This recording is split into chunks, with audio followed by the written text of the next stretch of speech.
Flying a plane he'd just taken, Colton's daring mission was to escape the US and make it into Canada. But as he checked the fuel gauge, he realized the tank was nearly empty. An airport landing was out of the question. Agents would be ready and waiting to capture him. With quick thinking, he spotted a flat patch nestled in the mountains, lowered the flaps, held his breath, and touched down.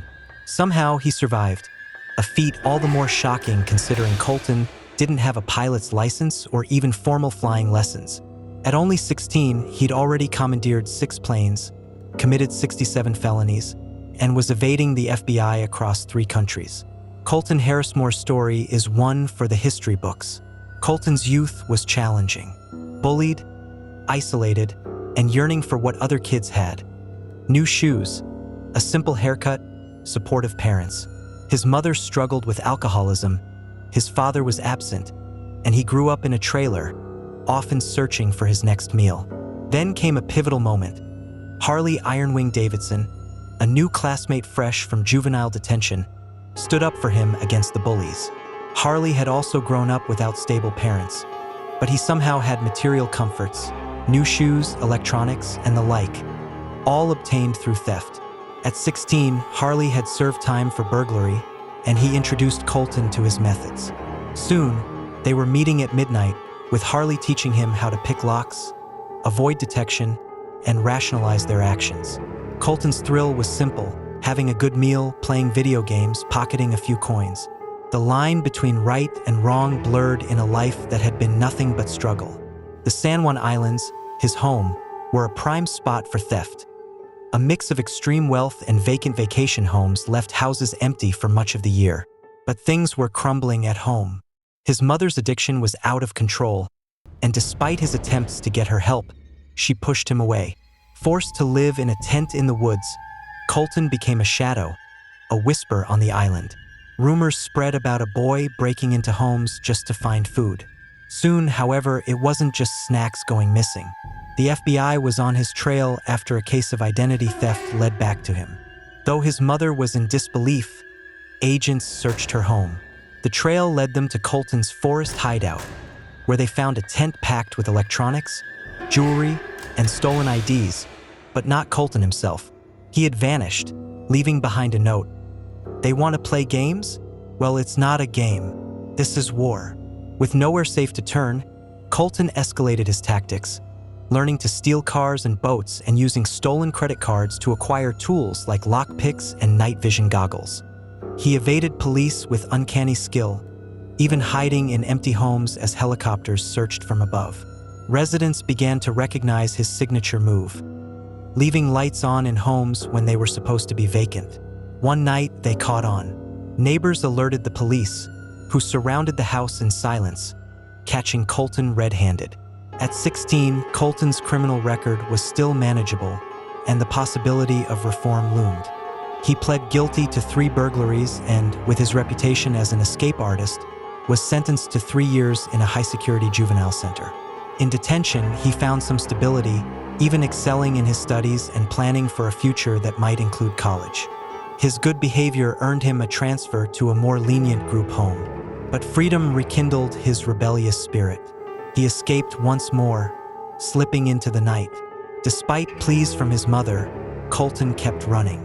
The local police offered him a deal, just 28 extra days if he turned himself in, but he refused, fearing a life defined by his criminal past. Meanwhile, his friend Harley had returned to prison for another theft, leaving Colton truly alone. On the run, he returned to breaking into homes, equipping himself with tools and stolen goods that kept him elusive for months.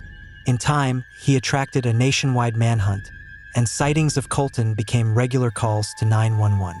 Colton Harrismore's story takes another daring twist with his repeated encounters with law enforcement, each time managing to slip away like a phantom.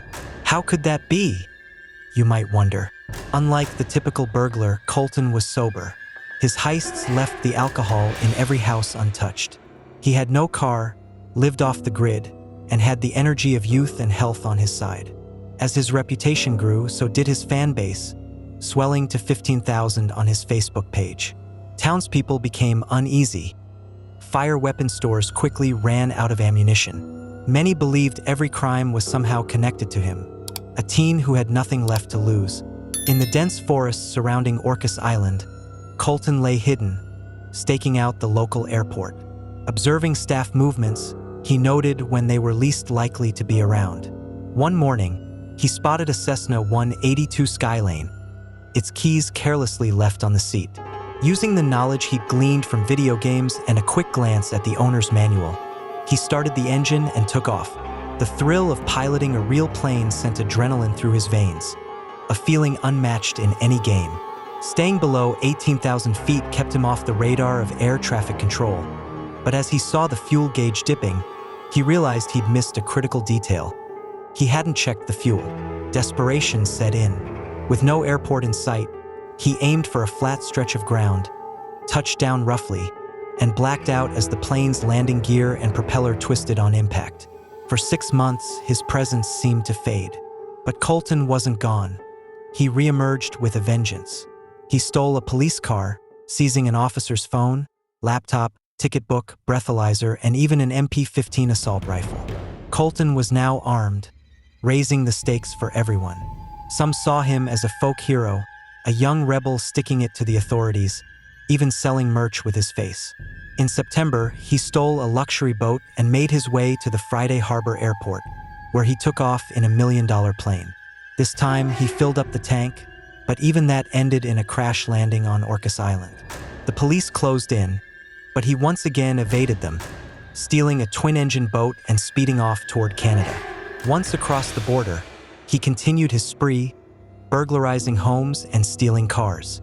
His knack for staying undetected involved never refueling a stolen car at gas stations, avoiding security cameras and potential tracking. When a car ran out, he simply found a new one. He even took another plane, flying it all the way back to Granite Falls, Washington, landing it unscathed in the mountains. As break-ins surged in his hometown, Colton returned to his old tricks, hiding out in empty vacation homes, living off stolen food, and leaving taunting chalk footprints, earning the nickname the Barefoot Bandit. Despite the media frenzy and the authorities' increasingly desperate measures, he stayed one step ahead. With the 2010 recession fueling anti-establishment sentiment, many saw Colton as a symbol of defiance, eluding not only local police but the FBI and DHS.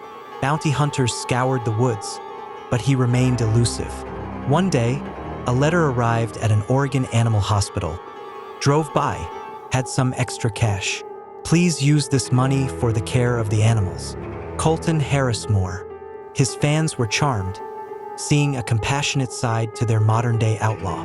Meanwhile, Colton had stolen a high-speed boat, heading for Oregon with dreams of selling his life story. An anonymous benefactor even offered $50,000 if he turned himself in, promising free legal representation. But he didn't respond, and his fan base only grew stronger. Over the following week, he stole several more vehicles, driving all the way to Yankton, South Dakota. Late one night, he picked a seemingly vacant house, did laundry, cooked up frozen food, and finally took a shower. But his plan unraveled when the Clark family returned early. Spotting signs of an intruder, the father encountered Colton in the hallway. Colton sprinted to the basement, leaving the father locked out and forcing the family to flee to a neighbor's to call the police. As police surrounded the house, bloodhounds and SWAT teams moved in, prepared for anything. But Colton slipped away once again. Colton Harrismore made yet another narrow escape. After smashing open the washing machine to retrieve his clothes, flooding the basement in the process, he grabbed his bag and, using his slender build, slipped out a basement window. In a swift move, he broke into a neighbor's home, stole their car keys, and was gone before anyone knew what had happened.